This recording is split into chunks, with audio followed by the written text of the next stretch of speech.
রাশিয়ার কুরস্ক শহরে অগ্রসরের পাল্টাপাল্টি দাবি করেছে ইউক্রেন ও রাশিয়া। ইতোমধ্যে রাশিয়ায় ঢুকে সেনা কার্যালয় স্থাপনের দাবি করেছে ইউক্রেন। স্থানীয় সময় বৃহস্পতিবার রাশিয়ার 1150 কিলোমিটার অঞ্চল নিজেদের নিয়ন্ত্রণে নেওয়ার দাবি করেছে ইউক্রেন। দ্বিতীয় বিশ্বযুদ্ধের পর রাশিয়ার অভ্যন্তরে অন্য কোনো দেশের সবচেয়ে বড় আক্রমণ এটি। এছাড়াও 82টি বসতি ও সীমান্ত থেকে 8 কিলোমিটার দূরের সুজা শহর নিয়ন্ত্রণে নেওয়ার কথা জানান ইউক্রেনের শীর্ষ কমান্ডার ওলেক্সার সিসকি।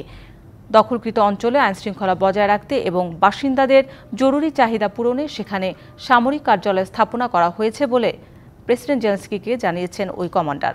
এদিকে কুর্স্কের একটি গ্রাম পুনর্দখল নেওয়ার দাবি রাশিয়ার। ইউক্রেনের হামলার পরিপ্রেক্ষিতে সাময়িক পরিস্থিতি জোরদার করে মস্কো। এছাড়া দোনেৎস্কে ইভানকা নামে একটি গ্রামও দখলে নেওয়ার দাবি করেছে দেশটি। More than 100 drones aimed at Belgorod and other regions.